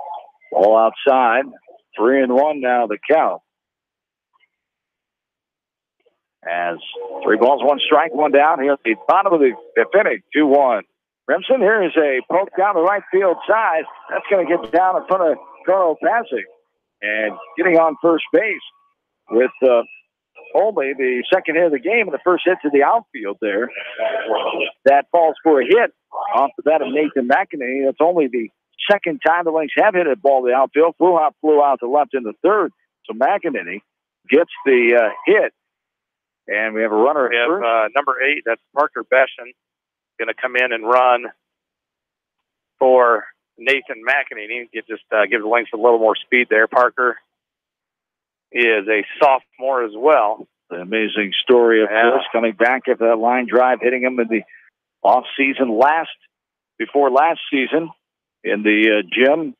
And what a young man he is, as he has stayed with every sport, helping out any way he can, and able to play baseball, his favorite sport. And it's great to see that young man able to come back against a awful injury that no one should have to go through. Yeah, pretty scary deal there. And then, you know, then Parker worked his way in, was playing right field for a little bit, and then tore ligaments in his elbow. So he basically all he can do right now is run, but he's found a way to help the team, and like you said, stick with it. And he's had to deal with a lot here. Bouncer left side, third baseman gets to it, but that cannot corral it. It bounced down in front of the shortstop. It's the third baseman making the effort. Schultz, he was the only one that could really get to it. Had it in his glove, but his momentum was taking him towards second base and could not get a good, clean handle on that ball. So the Lynx are in business here. They have runners on first and second with Helmer standing in. Yeah, and that'll go down as an error, I think. But as part of that, you know who the runner is. If you're the third baseman, Schultz, you know you got Ryan Miller going down the line, and in the back of your mind, you know you got to get to that thing a little bit quicker. And Lynx in business here. See if Jake can step up. This kind of stuff, they are going to give him a hit on that. This is the kind of stuff Jake lives for here, these moments. And you know he wants to find a gap here. Third hit of the game given to the Lynx. Quick time is called. Waldschmidt wants to make sure he's on the same page as his pitcher, Grady. Runners on first and second, one away, bottom of the fifth. Lynx have the tying run on second in the form of Betchman, as Miller and first base is the go-ahead run. Here's a bunt down the third base line for a hit. Beautiful bunt, and the bases are going to be loaded. Great play there by Hilmer as the third baseman staying back. Schultz, he had no chance. The pitcher, Grady, was the only one to get to it. He flipped it last second, but Beshan getting to third, and the bases are full with Sean Boardman standing in. And kind of mentioned that earlier in the game. I've seen the Lynx play a lot this year, and Jake has done that several times. He just kind of looks, and that's not something that's called in by Coach Griff. Jake's got the freedom to bump for a hit, to lay one down if he thinks he can. And like you said, third baseman was back, and Jake laid it down perfectly right in no man's land. So Lynx with a big, big opportunity here for the big senior, Sean Boardman.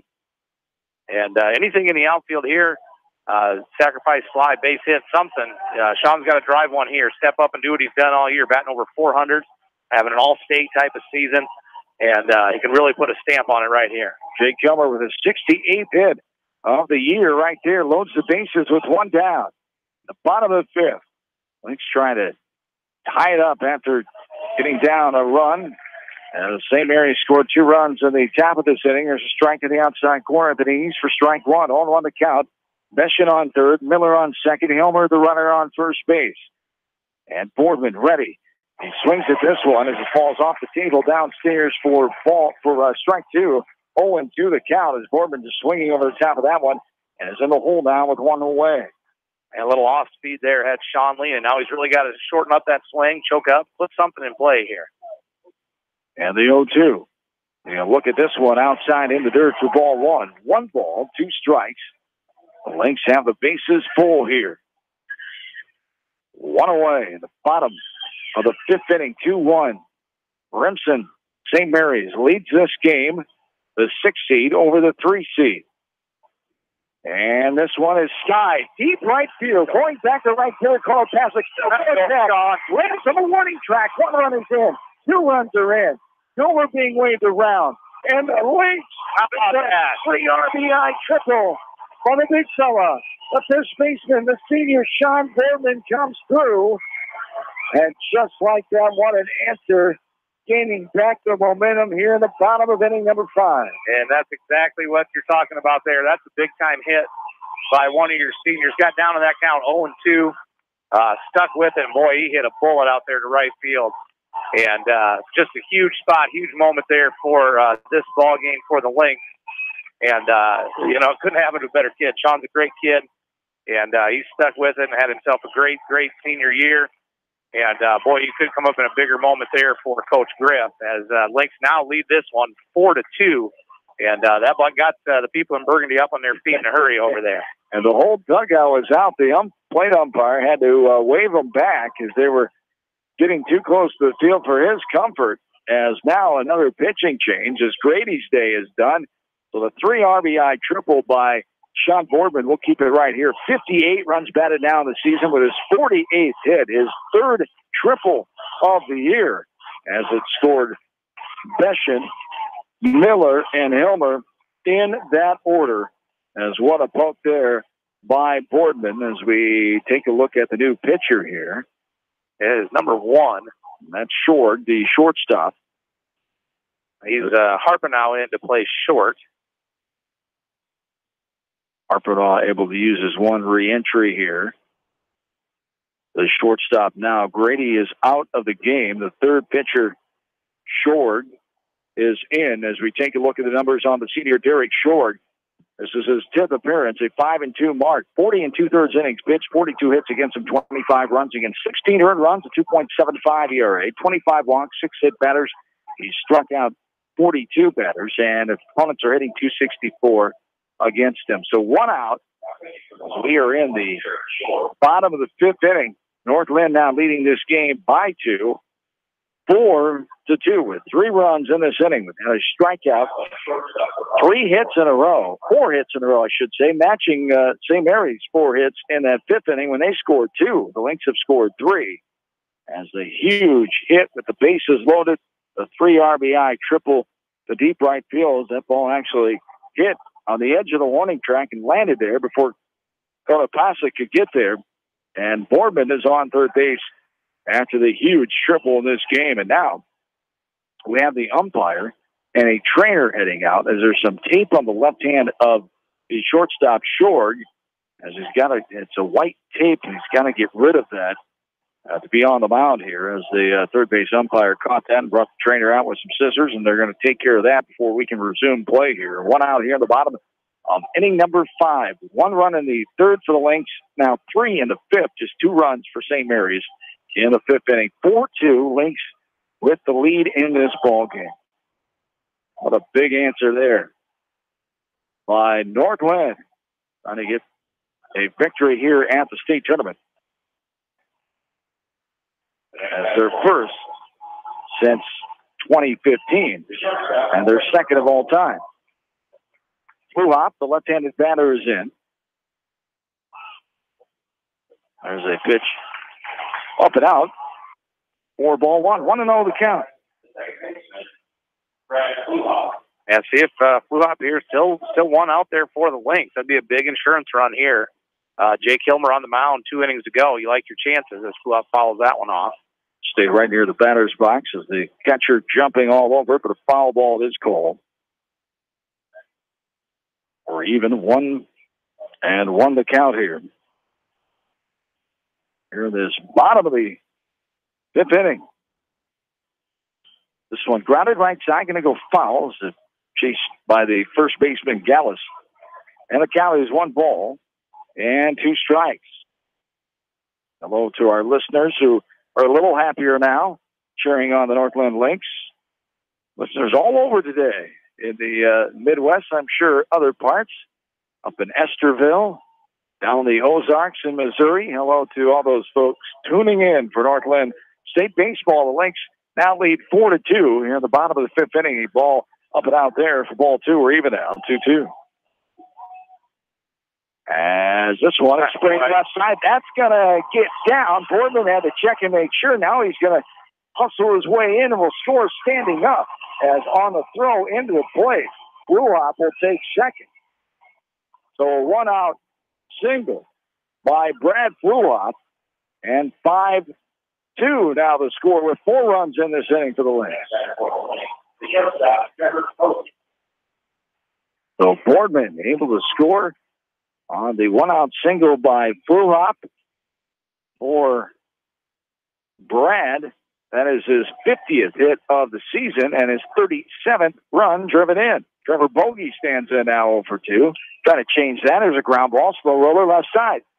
Hopping out, comes on the run. It drops out of the glove of Gallus. Another run's going to score. Going into second is Bogey.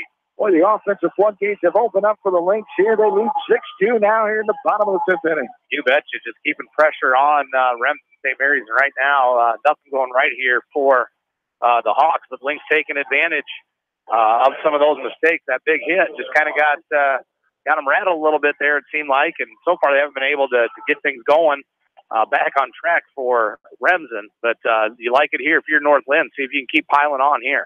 Getting the momentum and staying with it here for the Lynx.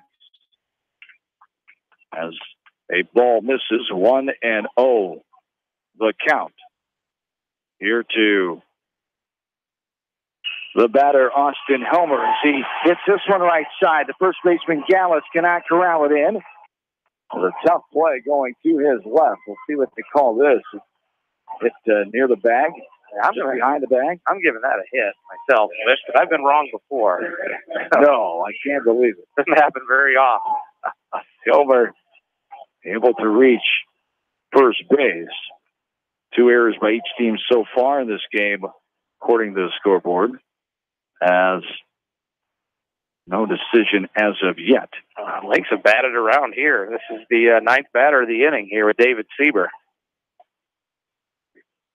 They gave him a hit. There we go. No, not yet. There goes Hilmer. And Hilmer will go to second. Austin with the fielder's indifference. Catcher Waldschmidt not making a play, and there is the hit. Infield hit. It's called by Austin Hilmer. David Sieber, the number 9 batter, standing in this inning. An inning that the Lynx have scored 5 runs in and have a 6-2 lead now. Runners on second and third. Double squeeze. It is. It's up in the air. Caught. And an easy throw to third for the double play there. The double squeeze. It took a chance on it, and Seaver getting it too much up in the air, and the pitcher Short was able to field it and get the double play. As that's the way the inning ends, but 5 coming in for the Lynx as we go into the 6th. The Lynx with a 6-2 lead. We're back after this from KMC Sports.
Welcome back in here, the top of the 6th inning now. As the Lynx exploding offensively there. 5 runs in the bottom of the 5th inning on 6 hits. 1 St. Mary's error and 1 runner left on base. Carter Kuchel, the number 4 batter, stands in. He struck out his last time hit by a pitch and stranded. Back in the 1st inning. 2-1 the count now is Hilmer. What a relief feeling for him. He helped out as he scored a run, got on with an infield hit, that bunt single with 2 runners already on. Set the table for Sean Boardman with the big triple that opened up those offensive floodgates before the others added to it. That's 3-2. Full count now as the Lynx with the 6-2 lead. Nothing's ever comfortable here at the state tournament, especially playing a pesky team like St. Mary's. So you don't want to get content here. You want to keep the pressure on and go and get this first round win.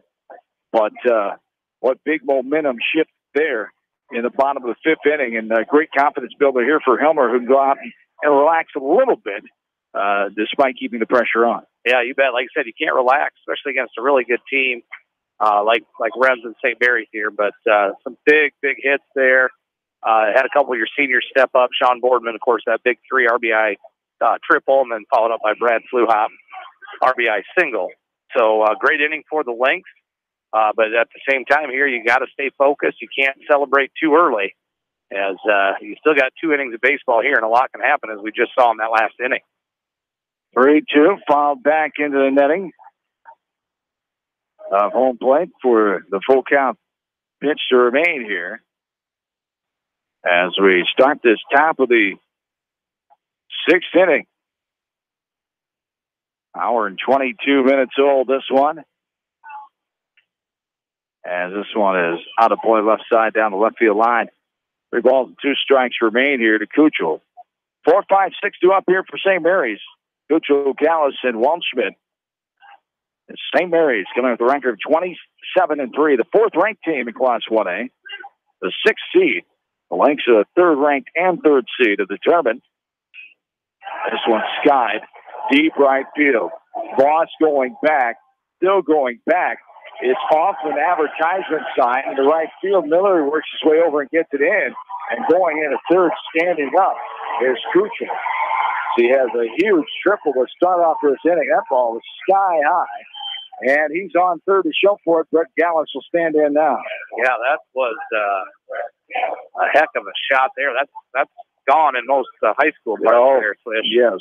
Off the Loney and Schuler wall advertisement there in right center, just a shot. But if you're the Lynx, you just got to stay. Don't worry about that run. You just go get the next batter here, and Jake's got to get recomposed here. He doesn't get hit that hard very often. Cucho leads the team with 41 hits now. That's his 5th triple of the season. Leads the team in that category. This one skied right side. That'll get out of play for a strike. As Cucho on third base here. Gallus is 0 for 2. He grounded into a double play in the first. Grounded out to the shortstop. Elmer his last time to the 4th. Jake Elmer's been on since the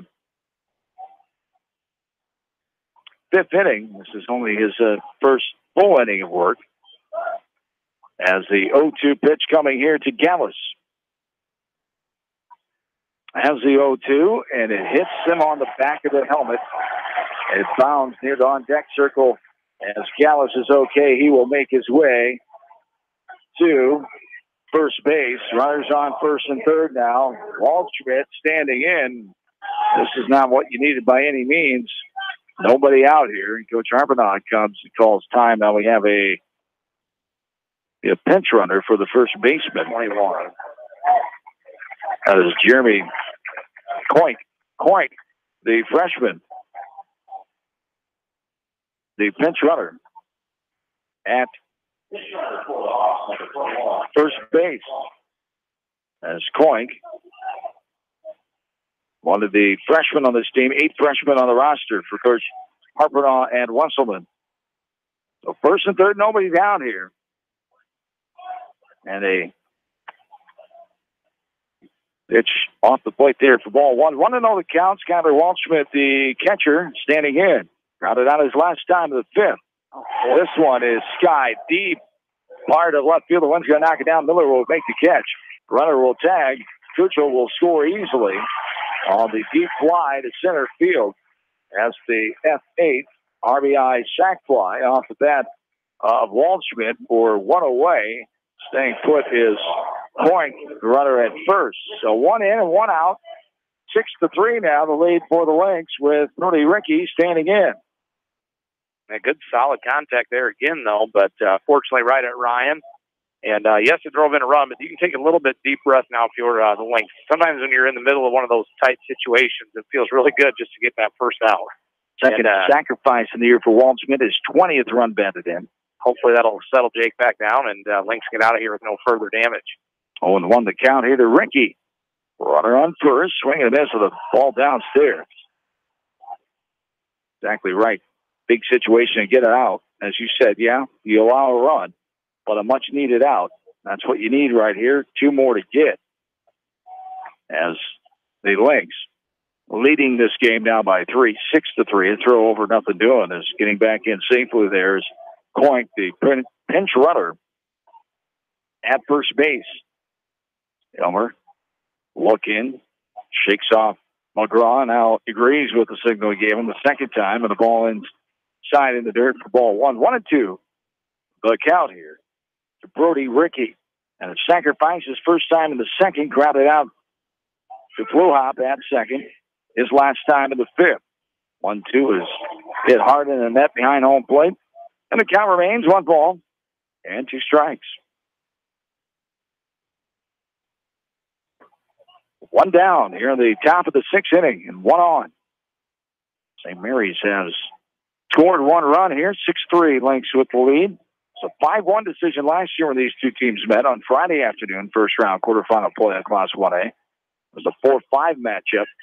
Northlinn to 4, St. Mary's to 5. This year it's 3-6, Northlinn 3 seed. 1-2 the count. St. Mary's with their 14th win last year. They're 14-6 in now 11 state appearances. Swing and a miss there. Coming up empty is Rickey for the strikeout for round number 2. It brings up Spencer Short now. With 2 away, top of the 6th inning and a runner on. 26 pitches in now for Jake Hilmer. There is a strike on the outside corner at the knees to Short, who got a hit and scored in the 2-run 5th inning for the Hawks.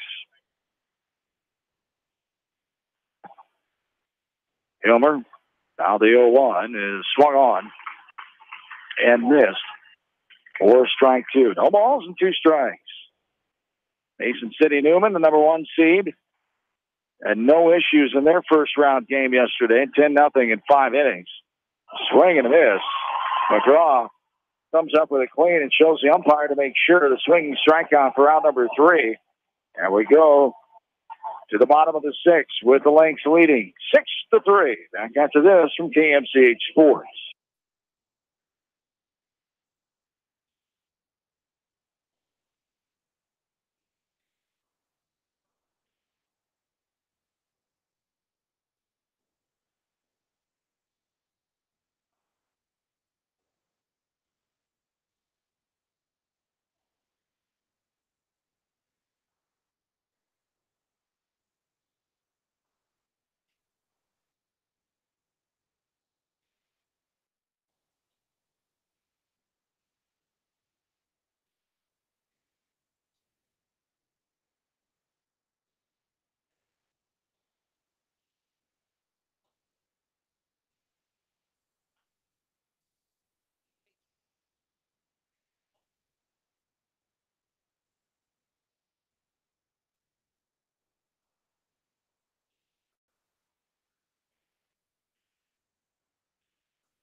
John and Brian back with you from Principal Park in Des Moines. We're at the bottom of the 6th inning now as we are just shy of the 3 o'clock hour. Game an hour, 30 minutes old here. 6-3. Lynx lead this game over the Hawks of Remsen St. Mary's. There's a ground ball left side off the bat of Blake McGraw. The shortstop, Harbinaugh, is there. Low throw, and it skips past the first baseman, Gallis. It bounces off the sidewall beyond that first base dugout. Comes back in. Great backup by the catcher, Waldschmidt, as Blake McGraw reaches on the error by the shortstop. Throwing error that time as McGraw is on first. Soon to be a courtesy, maybe not. Looks like he's going to run for himself. Just took off that pad he threw into the dugout, and now he'll run for himself here as McEnany, the DH, will stand in. Usually Parker Beshan is the courtesy runner. Oh, the since he umpire was already used. Sure what substitution. Umpire out. The communicator inside the dugout with the radio to upstairs here was out looking at his scorecard, but there was no change made that I saw. Now there is. Now a bunt by McEnany. He pops us up in the air. Right side going to be a foul ball. This was touched there by the hustling short. So McEnany is back in there with an 0-1 count. McGraw on first base.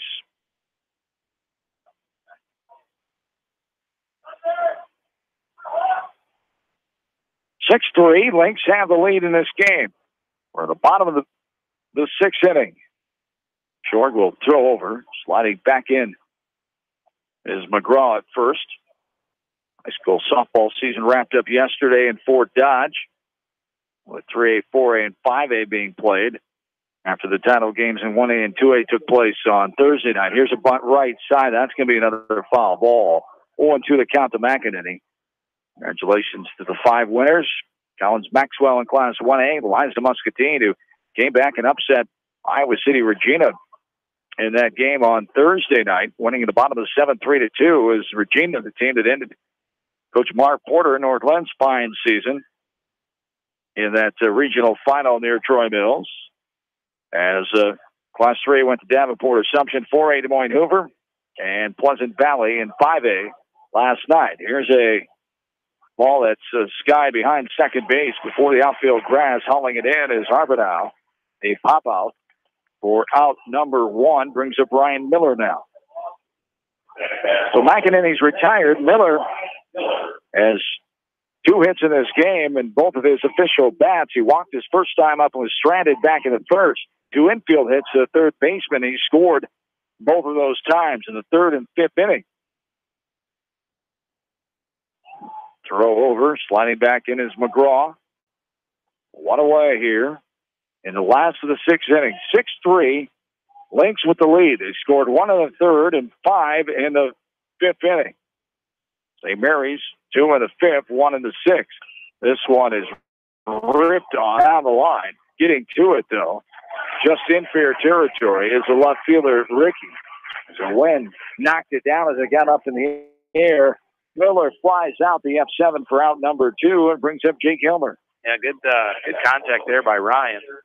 Just a lot of room out here in this outfield. Like I said, the wind's kind of blowing in a little bit from left and held that one up just enough for out number 2. The west winds 9 miles per hour at the start of this game. 81-degree Saturday afternoon. Bouncing ball left side, stabbed at by the third baseman Schultz. He realized the only play he had was a left-handed stab on the run, and he had it near his glove, but bounded off and fell in front of him. Well, that chance, no try to get Hilmer flying down the first base line. Runners will be at first and second. Going to give him an error on that. An error on that's a tough play. Going to his left, reaching out for that one. That's a tough one. Taking a hit away from Hilmer on that one. Interesting, but we've seen it before. Runners on, first and second. Boardman standing in. He had the huge 3 RBI triple his last time in the fifth for the Lynx to get control of the game again, give them that lead after they were down 2-1. They took the lead and have had it since with the 6-3 advantage. Right now, we're in the bottom of the 6th with 2 away. Runners on, first and second. And there is a strike in the inside corner, thigh high to Sean Boardman. Boardman, the 5th hitter in this inning. Back in and ready. Time is called. Is taking too long. To Boardman's credit, is the pitcher short. The third pitcher of the day for the Hawks. The pitch is skied. Left side. The left fielder coming in, staying with it, makes a catch, basket catch. Ends up in shallow center field. Does the left fielder, Ricky, the F7 for out number 3. The Lynx are denied and leave 2 runners on, but they lead this game 6-3. To the 7th inning we go. This is Northlinn State Baseball from KMCH Sports.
Along with it, studio producer Austin West back in Manchester. John Swisher, Brian Wheatley back with you from Wells Fargo. Check that.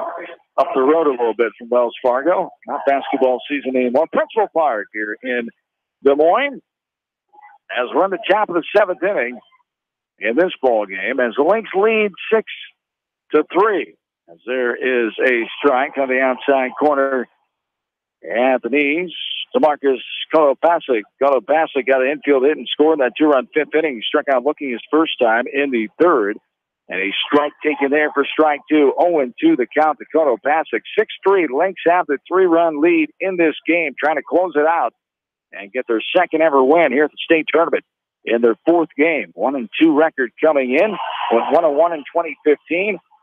lost their only game last year, and there's a swing and miss on the pitch outer half. Follow pass that comes up empty for the strikeout, and Hilmer will face the top of the order now and Derek Shore. So a 3-run lead here. It's usually more when Jake Hilmer's on the mound, and just giving up 1 run last inning on 1 hit was Hilmer, and a strike there to Shore. For strike 1, on the count, hit Derek Shore. Start him off with a breaking ball there for strike 1. Comes back with the fastball, and he skies it. That baby is high, left side of second base coming in as it tailed back on the infield grass, and making the catch is Bogey. Stayed with that high sky ball, and the Hawks are down their final out here. Lynx are 1 out of win away from getting their 41st win and tying the school record for most wins in a season. So the pop out brings up Blaine Harpenow now. Harpenow, the starting pitcher in this game, will take a ball there, misses high. Update from Wrigley Field in Chicago. Cubs leading game 1. Double dip today at Wrigley, 6:15 the second game. The first game in the bottom of the 8th, 7-2. The Cubbies over the Cardinals. Getting yesterday's bad loss out of the memory bank. The 2-0, and there is a strike. Japanese on the outside corner for strike 1. And it never looks good when the scoreboard puts up all 3. The Remsen crowd didn't like the call. And this one's fouled back to the net. It'll be 2-2 now. 2 balls and 2 strikes. Here with 2 down in this top of the 7th inning. 4th and final Class 1A quarterfinal. The tournament will resume on Monday with 2-way play. There's a swing, and a ball was chopped by the catcher, McGraw. Now he's going to, he gave himself up. He's out. There it is, a strikeout. And the Lynx have won their second ever game at state, keeping up the record at 2-2 in state tournament play in their 3rd trip, advancing on to Thursday's semifinal, as it'll be a rematch of the top 2 teams in Tri-Rivers Conference play as they'll take on the Lisbon Lions. The Lynx, up early in this game, had to come back to get it done. Another great effort, never panicking, scoring 5 runs in the 5th. Sean Boardman with the 3 RBI triple to open that door in that 5th inning. After they got on base, put pressure on the defense. We talked about how important that is.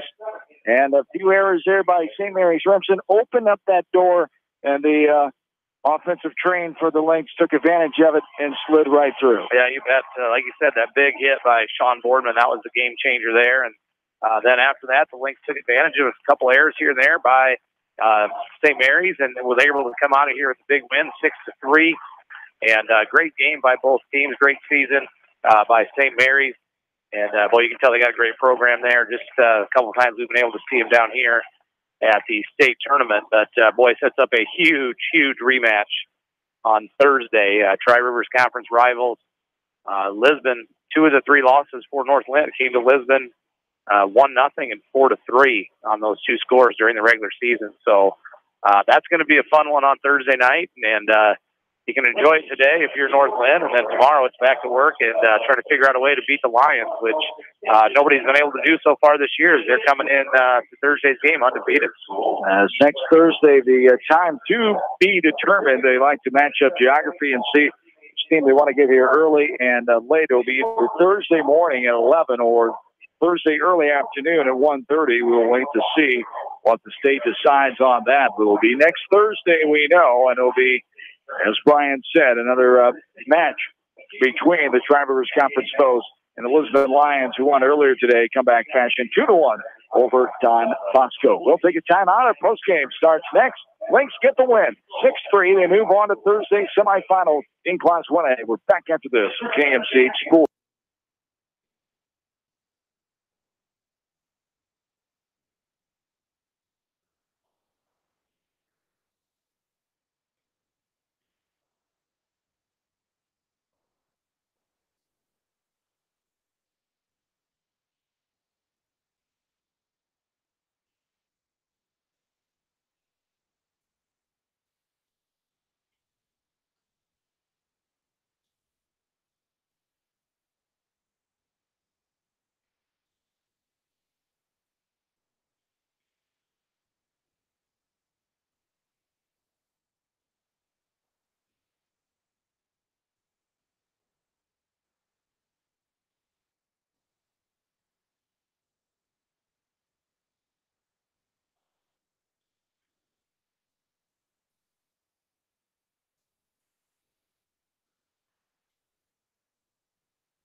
John and Brian back with you from Principal Park here in Des Moines.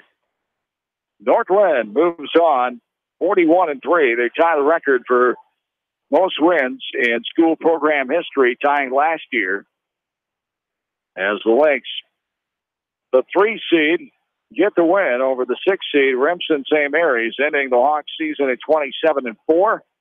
The Lynx will advance on to take 35-0 Lisbon on next Thursday. And at 1:30 is the start time in that game. We are told now Saturday's winners from the Class 1A field will play at 1:30. That first game next Thursday at 11 a.m. will be Mason City Newman and Martinsdale St. Mary's. So 1:30 Thursday afternoon, the Lynx advance on to take on the Lisbon Lions in a Tri-Rivers Conference contest here in the semifinal round of the state tournament.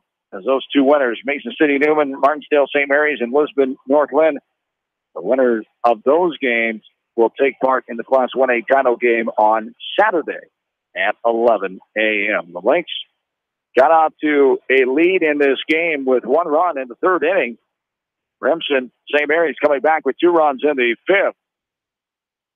But the Lynx went ahead in the bottom of the 5th with 5 runs. 1 answer by Remsen in the 6th. But the 6-3 final here this afternoon, and a game that took exactly 1 hour and 40 minutes as the Lynx win by 3 runs. We take a look at the totals of this one for Remsen St. Mary's. They scored 3 times. They had 6 hits, 4 errors, 5 runners left on base. They struck out 7 times against the pitching of Miller and Helmer, 5 swinging, 2 looking. No walks, 2 hit batters. For the Northlinn Lynx, 6 runs, 7 hits, 2 errors, 6 runners left on, 3 strikeouts, 1 swinging, 2 looking, and 1 walked batter. As the Lynx improve on to 41-3, they end Remsen season at 27-4. Now, Remsen St. Mary's record at the state tournament in their 11th trip, they are 14-7 with 4 state titles. Their first trip was back in 1979. The Lynx getting here for the first time in 2015. They now have a record of 2-2 in their 4th game here today with a 1-1 record in 2015. They were 0-1 last year and now 1-0 so far in the 2018 state tournament. It's a big win, big momentum, and it sets up that big matchup next Thursday with the Lisbon Lions, who were able to come back. They scored 2 runs in the 6th inning of that game. They were down 1-0. As there wasn't a score until mid-innings of that game earlier today against Don Bosco, and Lisbon able to come back and get the wins. So both teams coming back in their games in a different fashion today, much lower scoring in that first game for Lisbon over Don Bosco. But both teams get it done and find a way to meet up with each other next Thursday afternoon at 1:30 now. Yeah, you bet. And, you never want to look ahead, but a lot of people in our area, and I'm sure in Lisbon as well, saw that when the brackets came out.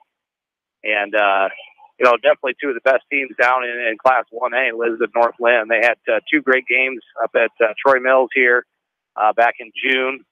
And it's going to be another battle. It's going to be a close game. You're going to see the Austin Crow kid, big lefty there for Lisbon. And Coach Griff is going to have some options. He'll be able to go Ryan or Jake on Thursday.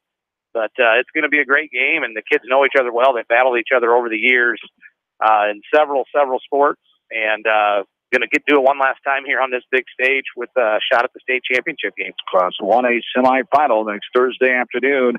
A 1:30 first pitch slated. We'll have all the coverage for you right here from KMCH Sports, live on KMCH and KMCH.com at 1:15 next Thursday afternoon. That will continue our state baseball coverage as Class 4A represented in the coverage area as the Bobcats of Western Dubuque getting back to the state tournament for the 6th time in school program history. First time since 2012 as Coach Brian and company will take on North Scott in the 4-5 seed matchup on Wednesday evening at 5 o'clock. I want to thank our great sponsors of high school sports coverage here from KMCH Sports, all 50 of our sports boosters, and our extra postseason sponsors. They are Bank Iowa, Cyan Charlie's, Pencil Out, Payless Foods, also by Spring Grain Lawn Care, Riker Shoes, Nutrient Ag Supply, Meyer Mechanical, Financial Strategies, Edgewood Feed Mill, Bellingham Murdoch Funeral Home, Pike County Disposal, also by the Northlinn flavored sponsors, Beaton Bennett Manufacturing, also Kramer Brothers Dairy Supply, and Pete Small Engine Repair. We thank all those great sponsors making it possible for coverage here from KMCH Sports. I want to thank in-studio producer Austin West and my partner Brian Wheatley. We will see you again on Thursday back here for another contest. Thanks for your time and insight as always. As the Lynx get the win here today, 6-3. Once again, the contest lasted an hour and 40 minutes, and the Lynx have tied the record for most wins in school program history with 41 now, as they tie last year's 41 win team mark at 41-3. They advance on with the 3-run win over Remsen St. Mary's, ending the season for the Hawks at 27-4. That does it for now. Have yourselves a good and safe rest of your Saturday. Great weekend, everybody. John Swisher saying so long from the capital city of Des Moines, Iowa.